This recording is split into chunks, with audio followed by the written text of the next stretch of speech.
assassinat dans un village. Les autres, ils ont brûlé. Et la garde à vue continue. Voilà les questions auxquelles devra répondre l'IGF. Talk about a bad week. Pas de mobile, pas de suspect, aucune piste officiellement.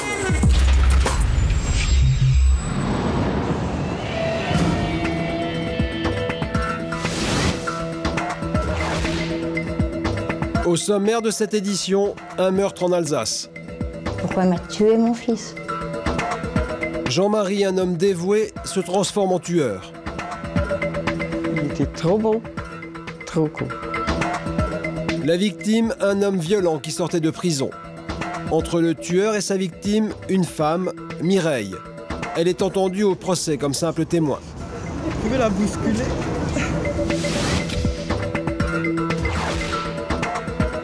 Le portrait de la semaine, Victor Joya, inscrit au barreau de Marseille, un avocat pas comme les autres. Victor Joya, il a un parcours quand même atypique pour un avocat. C'est l'homme qui a fait tomber le docteur Mort, le chirurgien esthétique condamné cette semaine en appel pour une centaine d'opérations ratées. Écoute, on se serre la main, ça rancune. Grand plaisir. Notre reportage avec les policiers de la préfecture de police de Paris. Bonjour madame, c'est la police s'il vous plaît. Ils interpellent les auteurs d'un cambriolage. Écoute, maintenant ça suffit. Tu ne joues pas, tu ne fais pas le malin, d'accord? J'ai pas envie de m'amuser du tout. Mais d'abord, notre enquête sur un homicide en Alsace. Suffelnheim, un petit village en Alsace. C'est là qu'ont toujours vécu Ernestine et ses deux fils, Eric et Jean-Marie. Bon là, on le voit plus grand. C'est lui le milieu, c'est lui là. Ils menaient tous les trois une vie tranquille quand il y a 5 ans, tout a basculé. Depuis, Ernestine se rend chaque jour dans la chambre de Jean-Marie, son fils cadet. J'ai l'impression qu'il est là. Je peux pas me mettre ça dans la tête. Quelqu'un qui est gentil comme ça et qui finit en prison. Jean-Marie, 40 ans, était connu de tous pour sa gentillesse. Pourtant, il est incarcéré depuis 5 ans pour meurtre. Oui, vous voyez sans doute que c'est pas quelqu'un de méchant, d'après la figure. Je le dis pas parce que c'est le mien. Mais un soir d'octobre 2004, Jean-Marie a tué Marc Désiré en l'étranglant. Depuis, quelques kilomètres plus loin, une autre mère vit dans la souffrance, Janine. C'est son fils, Marc Désiré, qui a été tué. Mais pourquoi il m'a tué ce fils, hein? Pourquoi il m'a tué mon fils? Il aurait dû se réfléchir un peu, non? Marc Désiré et Jean-Marie se connaissaient à peine depuis 6 mois. Comment leurs destins se sont-ils croisés? Et pourquoi ce drame s'est-il produit? Entre ces deux hommes, une femme, Mireille. Mariée, elle a 2 amants, Marc Désiré et Jean-Marie. Jean-Marc Jankowski est journaliste, il a couvert l'affaire depuis le début. Apparemment, effectivement, ce serait une rivalité amoureuse qui serait à l'origine de ce meurtre. Il nous emmène sur les lieux du crime. C'est ce chemin qu'ont emprunté Jean-Marie et Marc Désiré. Ils ont fait quelques centaines de mètres et puis la voiture s'est arrêtée sur une clairière. Les 2 hommes ont alors commencé une discussion qui s'est transformée rapidement en altercation. Nous sommes le 16 octobre 2004, il est 20h quand la voiture de Jean-Marie s'arrête au cœur de la forêt. Les 2 hommes se querellent, la cause de leur dispute, Mireille. Marc Désiré aurait sorti un couteau, selon les dires de Jean-Marie. Jean-Marie alors s'est saisi d'une corde qui se trouvait dans la voiture, à l'arrière de la voiture. Et il a tenté de ligoter Marc Désiré, en tout cas c'est ce qu'il a indiqué aux enquêteurs. Tuerait-il qu'il a serré et Marc Désiré est mort par strangulation. Jean-Marie roule ensuite dans la forêt. Il est désemparé. Il décide de se rendre chez son ami Alain. Il me téléphone de devant l'immeuble. Ah, je dis monte. Non, descends. Je dis monte, qu'est-ce que tu me fais? Non, il faut que je t'explique quelque chose. Alain descend. Une mauvaise surprise l'attend. Voilà. Il était environ à l'endroit de ce véhicule. Et quand je suis arrivé, il a commencé à me dire « Je suis mort ». Il était là, comme un zombie, « Je suis mort, je suis mort ». Je lui ai dit « T'es pas mort, qu'est-ce qu'il y a ?» C'est comme s'il ne m'entendait pas. Et puis il est commencé à partir par là, « Je suis mort, je suis mort ». Je ne comprenais pas. Il a fallu que là, je le prenne par le bras, que je le retienne, que je le retourne, et que je dis « Attends, quand tu me fais là, t'es pas mort, qu'est-ce que t'as » J'arrivais absolument pas à comprendre cet état. J'avais jamais vu un état pareil. Jean-Marie est en état de choc. Ses propos sont incohérents. Il me dit je me suis battu avec l'autre. Si j'avais pas vu son air, mais alors vraiment comme il était, j'aurais éclaté de rire. Voilà, lui, battre, quelqu'un lui aurait fait ouh, il tombait dans les pommes. Hein. Il dit je l'ai étranglé. Bon. Je l'ai étranglé. Je voyais lui étrangler cette bête, quoi. Et moi comme j'essaye d'étrangler un taureau à main nue, quoi. Hein. Je lui dis arrête, qu'est-ce que. Si, je dis mais attends, il est où? Comme il avait si peur, là, il était. Je pensais que c'était de la peur, moi, en fait. Hein. Mais il est où? Ben, il dit il est là, dans la voiture. Ben, je dis comment tu l'as ramené? Ah oui, mais il bouge plus. La voiture de Jean-Marie est garée un peu plus loin dans l'obscurité. Et donc, je me suis approché du véhicule et j'ai vu ce Désiré qui avait l'air de dormir. En fait, il était assis, la tête appuyée contre la fenêtre de façon naturelle quand quelqu'un dort dans un véhicule. Hein. Et c'est là que j'ai vraiment compris qu'effectivement ça pouvait être grave et que je lui ai demandé d'aller immédiatement aux urgences. Hein, on ne savait pas en fait dans quel état il était. Et il est monté tout de suite dans le véhicule et il est parti à l'hôpital. Arrivé aux urgences, Jean-Marie explique qu'il a étranglé Marc Désiré. Il espère que les médecins pourront encore le sauver, mais il est trop tard. Marc Désiré est mort. Jean-Marie est jugé au tribunal de Strasbourg en 2007. Il plaide coupable. La préméditation est retenue contre lui parce que les enquêteurs s'aperçoivent qu'il a drogué sa victime avec des somnifères avant de l'étrangler. Mais la révélation de ce procès, c'est Mireille. Les deux parties vont découvrir la vie de cette femme. Soi-disant qu'elle était en instance de divorce, que son mari était docteur, médecin. C'est cette femme qui a foutu toute la merde. Il y avait un, c'était son mari. Le deuxième, c'était son amant. Ça, c'était le porte-monnaie. Et le troisième, c'était pour coucher. Jean-Marc est condamné à 18 ans de prison ferme. Il reconnaît son crime, mais il n'accepte pas qu'on l'accuse de l'avoir prémédité. Il décide de faire appel. Alors si lui, il a réellement tué avec préméditation, ben, je peux vous dire, on est tous des assassins en puissance. Hein. Tous. 25 mars 2009, tribunal de Colmar. Le procès en appel de Jean-Marie va commencer. Les deux familles sont assises à quelques mètres l'une de l'autre. Il a brisé deux familles vis-à-vis de ses parents et de la mienne. Mais il est encore là. Oui, lui, il est encore là et moi. Et mon fils, il n'est plus là. J'aurais préféré le voir en prison que vous êtes dans le cercueil. Je voudrais mourir. C'est triste. J'ai un homme comme ça qui n'a jamais fait. Il n'aurait pas fait de mal à une mouche. Et cette situation comme ça, ça c'est. Je préférerais commentaire. Hein.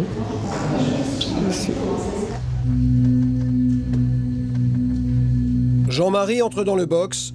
Cela fait 5 ans qu'il est en prison. Son avocate va tout faire pour convaincre les jurés qu'il n'a pas prémédité son crime. Lui ne supporte pas qu'on ait pu penser qu'il voulait cette mort et qu'il l'aurait prémédité. Ça, c'est une idée. Il n'arrive pas à comprendre ça. La première journée d'audience est consacrée à la personnalité de l'accusé. Une dizaine de témoins et d'amis se succèdent à la barre. Ils dressent le portrait d'un homme doux et gentil. À la barre, sa mère parle de son enfance. d'une grave maladie de peau dont il ne parvient pas à se débarrasser pendant sa vie d'adulte. Il était 2 fois en dermatologie parce qu'il n'avait plus de peau. Sur les jambes, sur les bras. On ne pouvait plus le soigner, c'était plus possible, mon mari est là, et moi à l'époque. Tout ça, ça lui a fait un complexe. Hein. Il ne serait jamais allé à l'école, il ne serait jamais allé au travail avec des manches courtes ou en short. Ça, il ne serait pas sorti de la maison. Cette fragilité a créé des liens très forts entre Ernestine et son fils. À 37 ans, il vit toujours chez sa mère. Les relations étaient, moi-même, je peux dire, des meilleures. Je ne les ai jamais entendu discuter avec sa sœur. Un peu trop meilleur, un peu trop fusionné, c'est surprotégé quand même. Oui. Oui, ça, je le reconnais. C'est pas que j'avais une préférence entre mes enfants, non. Mes 3 enfants, c'est l'un comme l'autre. Seulement ce qu'il y avait, comme il était toujours malade, il fallait que je m'occupe plus de lui. C'était ces maladies qui ont fait ça. Hein. Il fallait toujours que je sois là pour lui. Qu'est-ce qui serait devenu? Jean-Marie est employé à la mairie de Sulfenheim. Il gère l'accueil du public. Son travail est apprécié. Il s'investit aussi bénévolement dans l'aide aux personnes démunies. Je ne l'ai jamais vu se disputer avec quelqu'un. C'est une chose qui n'était pas dans sa tête. Au contraire. La vie sentimentale de Jean-Marie est un désert. Complexé par les séquelles de sa maladie, il n'a jamais eu de relation amoureuse. Mais en juin 2003, la vie semble lui sourire. Il rencontre Mireille. Elle se présente comme une professeure de sport de 42 ans en instance de divorce. Comme lui, elle a des activités sociales, elle est visiteuse de prison. Un soir, elle l'invite dans une chambre d'hôtel. C'est la première fois qu'une femme ne le rejette pas. Jean-Marie tombe amoureux. Ils sont ensemble depuis 6 mois quand il présente Mireille à sa famille. Oui. On l'a vu qu'une fois en soi. Je l'ai vu qu'une seule fois. Il est venu avec elle. Un soir, elle était là. J'étais là aussi. Elle parlait de sa mère. Elle s'occupe de sa mère. Sa mère est malade, elle s'en occupe. Alors bon, moi, quand j'ai entendu tout ça, je me suis dit, ça doit être quelqu'un de comme il faut. Hein, si elle s'occupe de sa mère, tout ça. La famille de Jean-Marie se réjouit de ce bonheur. Mais Alain, le confident, émet des doutes sur Mireille. J'ai rapidement senti que c'était quelqu'un de spécial.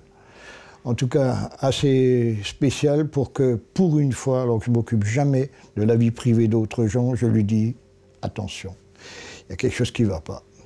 Elle était difficile à suivre, bien sûr. J'aurais été un psy, j'aurais su tout de suite qu'elle était mythomane à fond, mais là, j'ai pas vraiment percuté, mais je sentais qu'elle n'allait pas. Hein. Peu à peu, Mireille prend ses distances avec Jean-Marie. Ils finissent par rompre. Jean-Marie est malheureux, mais tous les deux continuent de se voir de temps en temps. Ce que Mireille n'a pas dit, c'est qu'elle entretient une relation amoureuse avec Marc Désiré, un détenu qu'elle a rencontré lors de ses visites en prison. La mère de Marc Désiré se souvient bien de Mireille. Ils sont venus boire un café, on l'a accepté, puis tout. Et bon, elle parlait de Marc, oui, il va être en hauteur, il va trouver du travail, on va faire ci, on va faire ça. Chérie ci, chérie ça, on se voit, oui, ouais, et puis tout. Elle était bien, hein, elle était correcte, disons, elle était vraiment correcte. Elle te disait, oui, j'aime Marc, je veux être enceinte de lui, hein. C'était le grand amour, c'était vraiment sa femme, vous voyez? Et c'était vraiment son mec. Marc Désiré a été condamné à 7 ans de détention pour fait de violence. À sa sortie de prison, il n'a ni travail ni domicile. Mireille demande à Jean-Marie de l'aider. Jean-Marie ignore la relation de Mireille avec Marc, mais par amour pour elle, il accepte de lui trouver un logement. Oui, trop beau. Ah oui, c'est vrai ça. C'est vrai. On entend souvent dire ça comme ça, une personne dit ça comme ça, trop beau, trop con. Mais là, en effet, c'est vrai. Sur lui, c'est vrai. Il était trop bon, trop con. Un beau jour, il arrive en me disant voilà, il y a un type qui vient, il a l'air dangereux. Qu'est-ce qui. Ben oui, elle a été visiter ce gars en prison, et certainement qu'elle lui a fait de des promesses qu'elle ne peut pas tenir. Et là, il est en train de squatter devant la maison, dans une voiture non assurée, il n'a pas de permis, il a une carabine dans le véhicule, il a un Pitbull, et il a 35 ans et il a 7 ans, il a déjà fait 7 ans de prison. Ah, je dis, ben ça, bien sûr, sacré candidat. Hein. Un jour, Mireille annonce à Jean-Marie qu'elle est menacée par Marc Désiré. Elle appelle Jean-Marie plusieurs fois par jour et lui envoie des dizaines de textos pour lui demander de l'aide. Je me souviens, il avait tout le temps le portable à côté de lui. Elle lui appelait, Jean-Marie, aide-moi, viens, aide-moi. Il veut me tuer, il veut incendier ma maison. Elle a emballé comme on emballe un paquet, complètement. Et de par, je pense, ses réflexions, il veut te faire la peau, et ainsi de suite, et ainsi de suite, elle a fait chauffer la marmite. C'est pas, elle ne lui, je pense pas qu'elle lui ait dit un jour, va le tuer. Bien sûr que non. Mais elle a fait chauffer la marmite pour arriver à se débarrasser de ce type qui était gênant. Selon tous les témoignages, Mireille est la clé de voûte de ce drame. Pourtant, elle est la grande absente du procès. Citée en tant que simple témoin, elle ne vient pas au tribunal pour des raisons médicales. La présidente, estimant que son témoignage est capital, la somme de venir le lendemain. Plutôt qu'elle essaie de se défiler, parce qu'elle a essayé de ne pas venir, hein, et de prendre ses responsabilités. Moi, c'est plus l'impression que j'ai. Parce que si effectivement elle viendra demain, même si c'est en ambulance, on verra bien de son état de santé demain. L'audience de l'après-midi va commencer. Cette fois, c'est Jean-Marie qui prend la parole pour donner sa version des faits. Il explique que pour éloigner Marc de Mireille, il lui avait trouvé un emploi de jardinier. Ce 16 octobre 2004, il a rendez-vous avec Marc Désiré pour lui présenter sa future employeuse, mais surtout pour lui demander de laisser Mireille tranquille. Comme il appréhende une réaction violente de la part de Marc Désiré, il décide de lui donner des somnifères, achetés quelques jours avant pour le calmer. En chemin, il s'arrête dans un bar. Pendant que Marc Désiré est aux toilettes, Jean-Marie glisse 2 comprimés dans son verre. Après le rendez-vous professionnel, Marc Désiré commence déjà à être sous l'effet des médicaments. Mais pour être certain qu'il soit tout à fait inoffensif, Jean-Marie roule près d'1 heure avant de lui parler de Mireille. Quand Marc Désiré apprend que Jean-Marie et Mireille ont une relation, il serait devenu agressif, aurait sorti un couteau et menacé de les tuer tous les deux avant de se suicider. Jean-Marie explique alors avoir voulu maîtriser Marc Désiré en l'attachant à son siège avec une corde. Et c'est la panique qui l'aurait incité à serrer les liens jusqu'à ce que Marc ne bouge plus. Jean-Marie termine son témoignage en disant qu'il regrette son geste et qu'il demande pardon à la famille de Marc Désiré. À un moment, il a dit « Je ne peux qu'implorer votre pardon en s'adressant à vous ». Il n'y a pas de pardon. Pas de pardon. C'est pas pardonnable. Hein. C'était un truc manqué parce que maintenant il le regrette. La dernière fois, la première séance, il n'a pas regretté. Vous n'y croyez pas? Non. Fin de la première journée. Le lendemain, 2e et dernier jour du procès. Mireille est là. Son témoignage est très attendu.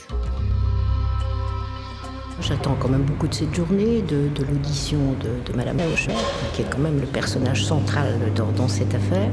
On verra ce qu'elle va dire. Je sais qu'elle avait reconnu, alors de façon première, lors du premier procès à Strasbourg, bah oui, je suis une mythomane, je suis nymphomane, c'est comme ça. D'un air tout candide, elle venait nous dire ça. Alors aujourd'hui, je ne sais pas ce qu'elle va dire, mais c'est quand même le personnage central de cette affaire. Mireille est venue sur des béquilles avec une attelle. Elle est tendue.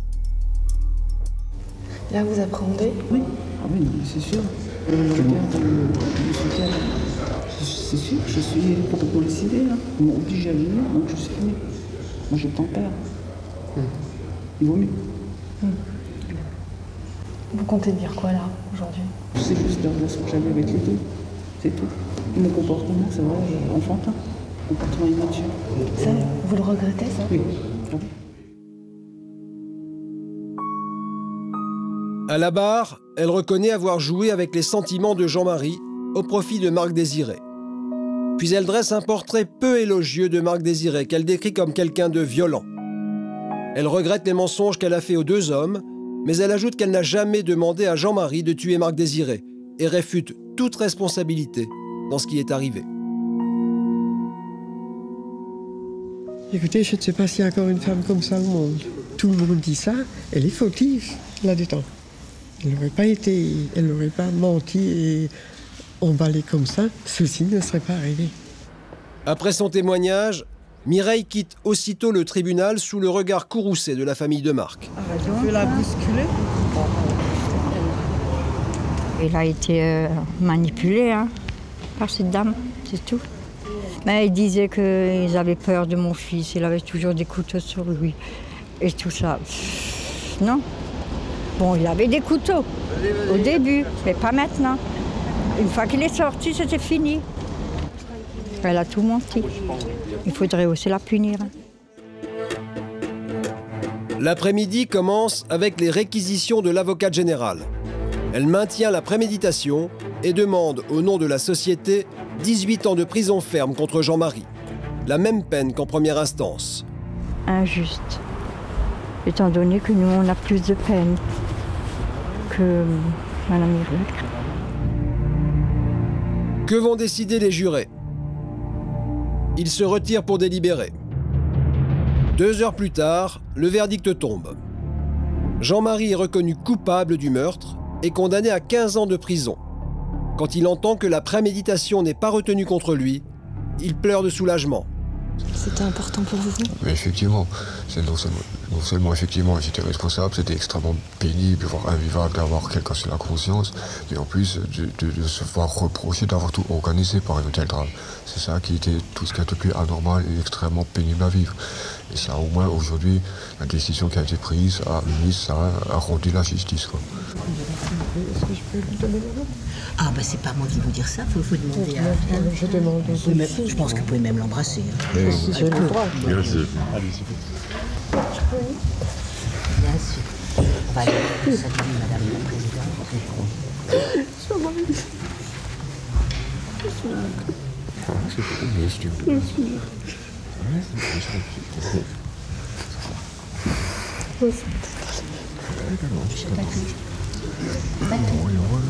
Venez avec moi pour saluer Madame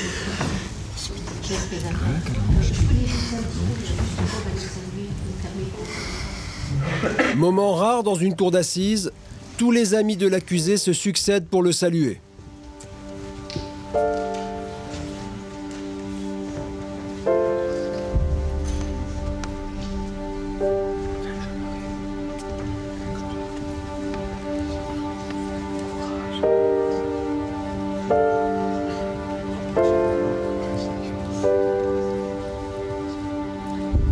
Jean-Marie repart en prison.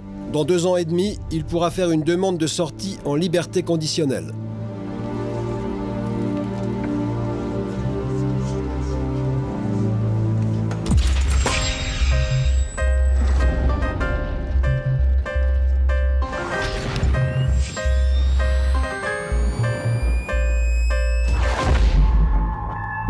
Palais de justice d'Aix-en-Provence. Cet homme s'appelle Victor Joya. Il a 41 ans, il est avocat au barreau de Marseille. Maître Joya est venu avec une de ses clientes, Virginie. C'est une grosse page qui se tourne aujourd'hui. Oui. C'est la fin, vous allez pouvoir soulager. Oui. Soulager, vous allez pouvoir souffler. Voilà. Virginie est une des victimes du docteur mort qui arrive aujourd'hui caché sous son blouson. Chirurgien à Marseille, il est accusé d'avoir raté une centaine d'opérations esthétiques. Virginie a porté plainte pour un implant mammaire. Elle s'est tournée vers Victor Joya pour être défendue. J'ai vu Victor Joya à la télé, je me suis dit c'est quelqu'un qui a du mordant quoi en fait. Et je suis allée le voir. Il était plus qu'humain, il était là pour le soutien, et il a fait l'avocat, l'assistante sociale et le papa. Et j'ai trouvé que c'était lui pour moi qui avait le plus envie de gagner quoi. Il faut qu'on en finisse. Ça fait 20 ans de procédure, c'est très long. Ça a été éprouvant pour les parties civiles. Aujourd'hui, nous devons avoir une décision définitive. Il est 14 h, la Cour vient de rendre son jugement. Michel Mort est condamné à 4 ans de prison, dont 3 fermes et 75 000 € d'amende pour tromperie aggravée, publicité mensongère et mise en danger d'autrui. Pour Virginie, c'est la fin d'un cauchemar qui a duré près de 6 ans. Grâce à notre avocat qui a fait vraiment beaucoup, quoi. Pardon. Il est vrai que Maître Joya n'a pas ménagé sa peine dans cette affaire. Pour ses clientes, il s'est même transformé en détective privé. En juin 2008, le docteur Mort part en cavale en Espagne. Joya décide d'aller le retrouver. Il part avec un journaliste de LCM, la chaîne locale marseillaise. Pendant le procès, Victor Joya me dit « Écoute, j'ai une grosse info. Visiblement, Mort aurait un bateau en Espagne. Est-ce que tu veux venir avec moi pour essayer de le trouver ?» Ça sent le scoop, ce qui pour un journaliste est plutôt passionnant. C'est vrai qu'on est un peu crâne brûlée, c'est-à-dire qu'on y va, quoi. On prend la voiture, on prend une caméra, un micro, on y va. Et puis on verra bien ce qu'on trouvera. On fait la route, on arrive sur place, on cherche et on trouve. On trouve un bateau, un yacht de 18 mètres. On trouve un compte en banque. Donc ça y est, on a la preuve. Et puis je rentre en France, en plein procès. Pièce que je divulgue à l'audience. À l'audience, ça fait l'effet d'une véritable bombe. Et d'ailleurs, la déflagration, j'ai pu la mesurer au visage du docteur Mort, qui s'est pour la première fois d'abord marbré physiquement, et puis lézardé, on aurait dit, le statue de marbre qui éclatait. Victor Joya occupe alors le devant de la scène. 58 avocats défendent les victimes du docteur Mort, mais on ne parle que de lui. Même ses adversaires reconnaissent sa détermination. On se serre la main, ça rancune. Grand plaisir. Alors, pas de rancune, mais... Maître Dominique Ramirez est l'avocat du docteur Mort. Il était l'adversaire principal de Victor Joya dans ce dossier. C'est vrai qu'au jour d'aujourd'hui, très peu d'avocats essayent de se substituer à la machine judiciaire. Et Victor, très souvent, s'est engouffré dans des brèches qui n'étaient pas simplement juridiques. C'est un avocat détective privé, par exemple. C'est pas loin d'être cette notion. Maître Joya est aujourd'hui un avocat reconnu. Pourtant, il n'était pas prédestiné à devenir une star du barreau. Victor Joya, il a un parcours quand même atypique pour un avocat. On est très loin de l'avocat classique au barreau de Marseille, issu de bonnes familles. Et d'ailleurs, le parcours explique les prises de position et peut-être sa manière de faire aujourd'hui. Nous sommes dans un quartier populaire au nord de Marseille. C'est ici que Victor Joya a grandi. J'allais à l'école communale un petit peu plus bas et c'est l'endroit où j'ai fait mes premiers pas et où j'ai joué. Mauvais élève, perturbateur, à l'âge de 16 ans, Joya est renvoyé de son lycée. Furieux, ses parents le mettent à la porte. J'ai dû faire mon baluchon et je suis parti. J'ai passé mes premières nuits sur un banc. Et puis après, j'ai eu beaucoup de chance puisque j'ai pu trouver des petits boulots. J'ai vendu des poèmes, j'ai été boueur, j'ai été serveur, j'ai fait le ménage au métro. Après de là, j'ai fait le ménage au palais de justice. Et là, quand je voyais ces avocats splendides, beaux, de les entendre plaider, c'était un film en direct, quoi. Victor Joya a trouvé sa vocation. Il veut devenir avocat. N'ayant pas le bac, il s'inscrit en capacité en droit pour pouvoir suivre des cours en candidat libre à l'université. Après 12 ans d'études, il devient avocat à l'âge de 35 ans. Un parcours dont se souvient bien Madame Isoard, une voisine qui le gardait quand il était enfant. Oui. Bonjour, Mme Isoard, comment ça va? Ça va bien? Comment vas-tu? Comment vas-tu, mon petit? Très bien, et vous? Allez, je suis venu vous faire un petit bisou. Ça va? Oui, Innocente, c'est la mamie Isoard, elle donne des bonbons à tous les enfants qui sont sages et elle gronde les méchants. Je connais Victor depuis longtemps et je suis fière de ce qu'il est devenu. Ouais. Parce qu'il mérite. Il mérite un grand bonheur, beaucoup de travail parce qu'il a un grand cœur. Et jamais on n'aurait pensé que tu ailles si loin. Quand je vois son nom sur le journal, j'ai mes jambes qui font ça. Ah oui, je suis tellement contente, je me suis dit, mon Dieu, il y a Victor, il y a Victor. Parce qu'à Marseille, Victor Joya est devenu une star. Aujourd'hui, il vient participer une nouvelle fois au journal télévisé de la chaîne Marseille pour parler de sa dernière affaire. C'est un peu une deuxième maison, oui. On reçoit assez souvent Victor Joya sur nos plateaux pour parler des faits divers. Il est très impliqué auprès des victimes dans les procès. Donc c'était le cas pour l'affaire du docteur Mort, aussi concernant l'affaire Ortiz, ici pour la petite Élise. Car Victor Joya est depuis peu l'avocat de Jean-Michel André, le père d'Élise, la fillette enlevée le 20 mars dernier à Arles. Et sur notre plateau, nous retrouvons l'avocat du père d'Élise, Maître Joya. Bonsoir. Bonsoir. Qu'est-ce qui a poussé finalement ce père à se dire « je vais aller encore plus loin » ? L'amour de sa fille, pour aller encore plus loin, encore plus haut, encore plus fort. Il est prêt à tout, il ne dort plus, il ne mange plus, il veut retrouver son petit bébé. Jean-Michel André et Victor Joya se sont rencontrés par hasard dans un train. Immédiatement, le courant passe entre les deux hommes. Il a dit un mot très simple, il m'a dit « si vous voulez, je vous aide ». Il m'a dit ça le jour où on s'est rencontrés, après qu'on ait échangé beaucoup d'informations, y compris sur nos personnalités respectives, qu'est-ce qu'on est capable de faire, où est-ce qu'on va, où est-ce qu'on peut aller, etc. J'ai dit d'accord. D'accord. Il avait remarqué que j'avais traversé l'épreuve absolument seul. Et puis il m'a posé des questions et tout de suite on était sur une longueur d'onde. Il a compris qui je suis, il a compris que je suis déterminé.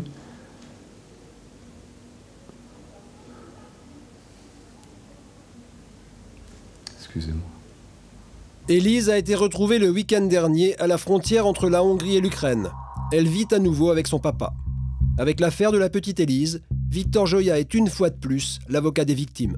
Il faut qu'il y ait un avocat de partie civile qui affirme la position de ses clients. Parce que c'est d'abord et avant tout le dossier de ses clients. C'est les victimes qui sont au centre du procès. En tout cas, c'est ce que je pense. C'est malheureusement pas tout le temps le cas. Eh bien, dans mes dossiers, je fais en sorte que ce soit différent. La plupart des ténors du barreau bâtissent leur réputation en défendant les accusés. Victor Joya, lui, a choisi de construire sa carrière en se plaçant aux côtés des victimes.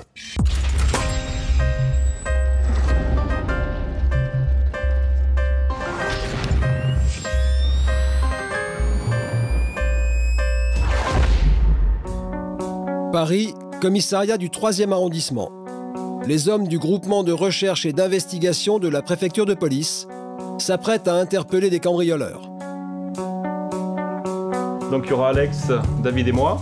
Et sur l'autre point, il y a Marie, Vincent et Pascal. La brigade se divise en deux groupes. Une voiture part interpeller l'auteur présumé et l'autre son complice. Sur place, les policiers espèrent trouver des preuves. L'idéal, ça serait de trouver les objets dérobés à la victime. Ça confirmerait le vol. Ça serait l'idéal pour nous. Le premier groupe se rend chez l'auteur du cambriolage. Il vit avec son père et risque d'être surpris car les faits remontent à plusieurs mois.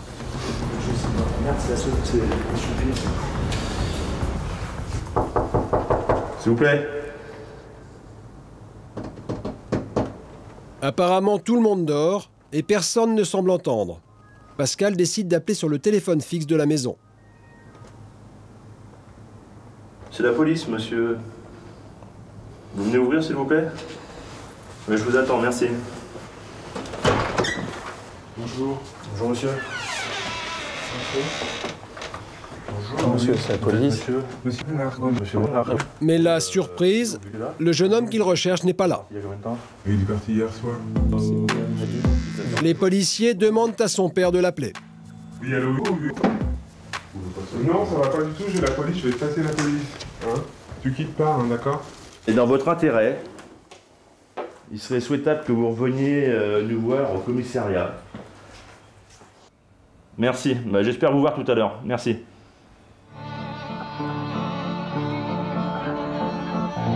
Pour le moment, la perquisition ne donne rien. Les policiers ne retrouvent ni ordinateur portable, ni DVD de la victime. Ils quittent l'appartement du suspect.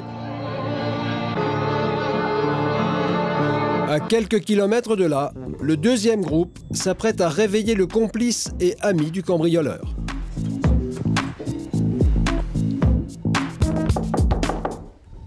Bonjour madame, c'est la police s'il vous plaît. Oui. Bonjour madame, vous êtes madame Fred? Bonjour, c'est la police, on peut rentrer? Bonjour. Bonjour. C'est ça, c'est la police. Bonjour, c'est la police. On a besoin de te voir. Il a fait des bêtises, donc...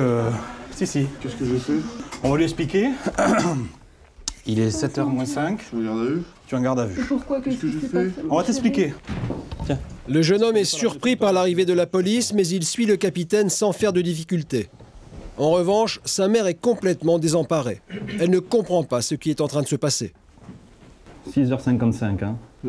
C'est-à-dire que vous allez emmener mon fils? On va garder votre fils, madame, 24 heures. Ah, mais je peux pas, je travaille ce soir. Non, non, attention. Ça peut durer plus longtemps, ça peut durer 48 heures. Qu'est-ce que t'as été fait? Attendez, madame, on va vous expliquer après. Voilà, on va vous expliquer. Absolument, j'ai besoin. Voilà, il va vous expliquer. Bien sûr. On est venu te chercher pour une affaire de vol dans un appartement. Ça te dit rien? La mémoire te revient pas? Si, je vois que vous parlez de...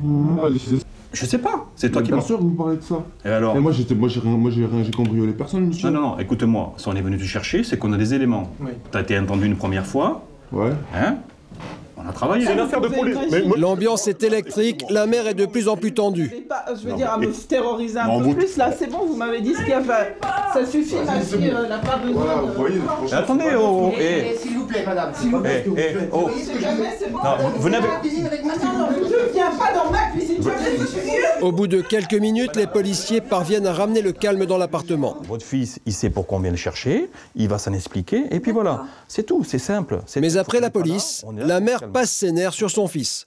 Écoute, maintenant, ça suffit. Tu ne joues pas, tu ne fais pas le malin, d'accord? J'ai pas envie de m'amuser du tout. Écoute ta maman. Ça m'amuse pas du tout. Oui, c'est bon, arrête de gueuler comme un veau. Allez, bisous. À tout à l'heure. Non, t'inquiète pas. Bien sûr, j'ai ça à faire, c'est la joie. Le jeune homme est emmené au commissariat pour être entendu.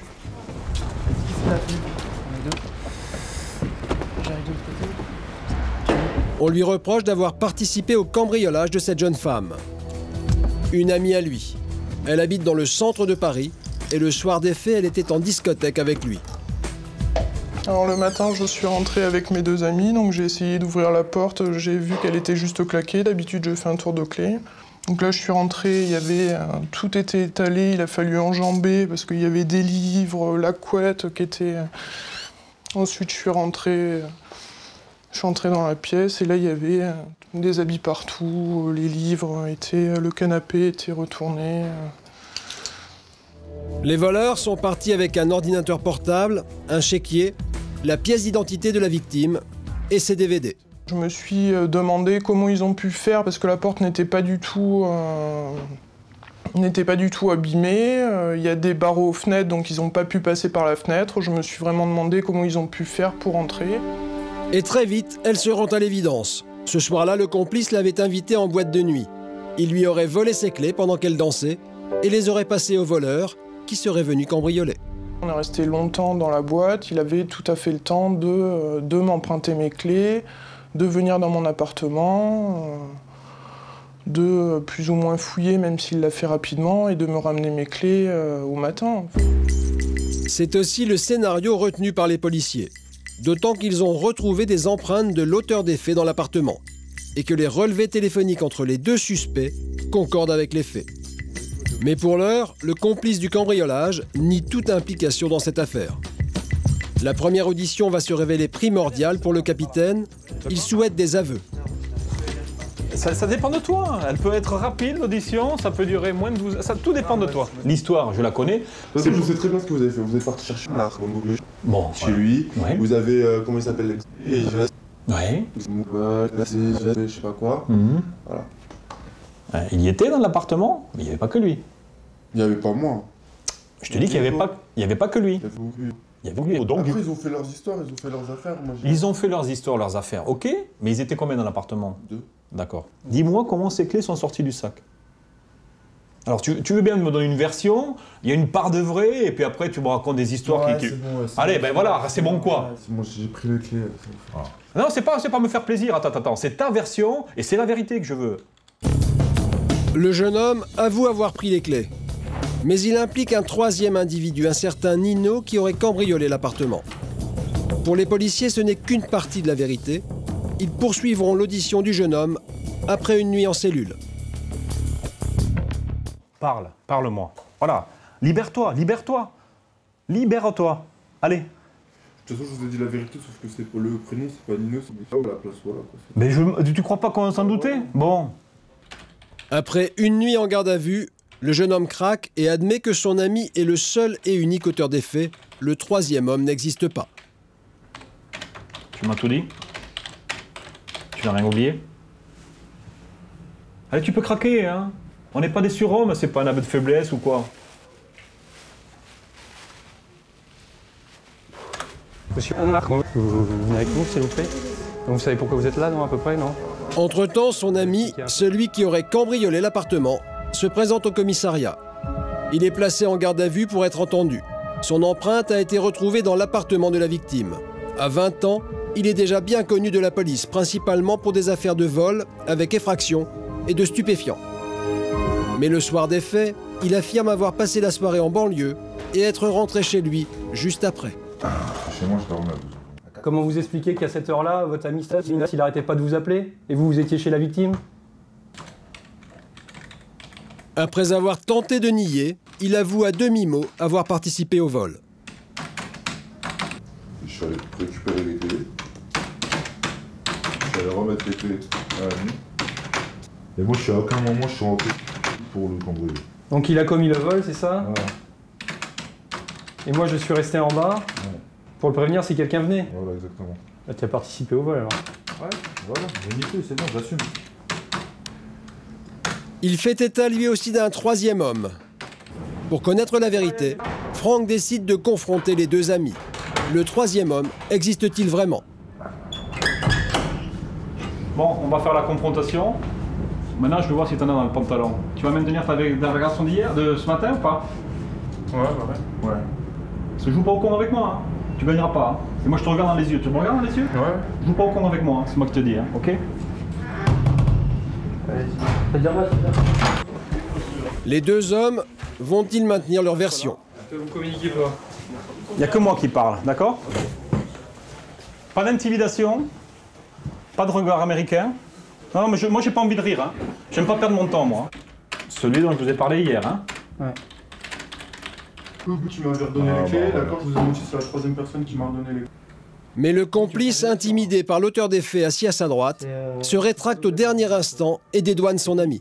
C'est un pote à moi qui était dehors en train de fumer une cigarette, que je connaissais, qui m'a Voilà, encore une nouvelle version. Non, c'est vrai.